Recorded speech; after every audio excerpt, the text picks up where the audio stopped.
கல்யாணம் ஆனதும் ஹஸ்பண்டோட வீடு தான் உன் வீடுன்னு சொல்லுவாங்க. ஆனா, நமக்கு மட்டும் அந்த ஃபீல் வரவே வராது.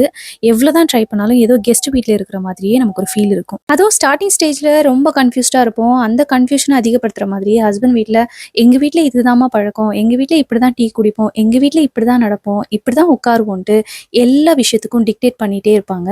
நமக்கு அம்மா வீட்ல ஒரு விஷயம் பிடிக்கலன்னா கத்தி சொல்லிடுவோம். அண்ட் நம்மளோட எதிர்ப்ப தெரிவிச்சுருவோம். அண்ட் நமக்கு புடிச்சத செய்வோம். அந்த ஃப்ரீடம் நல்லாவே தெரியும். அதுவே ஹஸ்பண்ட் வீட்ல நீங்க சாப்பிடுற சாப்பாடு பிடிக்கலனா கூட வாய திறந்து சொல்ல முடியாது. பேசாம சாப்பிட்டு எந்திரிச்சு வரணும். நெனச்சு பாருங்க அது எவ்ளோ பிரஷர்ன்னு. இந்த பிரஷர நம்ம வாயால எக்ஸ்ப்ளைன் பண்ணவும் முடியாது. எக்ஸ்ப்ளைன் பண்ணா புரிஞ்சுக்கிற ஸ்டேட்ல அவங்களும் இருக்க மாட்டாங்க. அதையே திருப்பி யோசிச்சு பாருங்க. கல்யாணம் ஆனதும் ஹஸ்பண்ட நம்ம வீட்ல வச்சுக்கிறத, அவங்க எப்படி இருப்பாங்கன்னு நம்மளால புரிஞ்சுக்க முடியும்ல.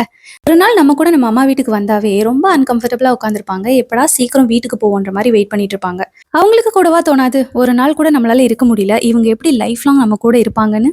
யோசிக்க மாட்டாங்களா என்ன?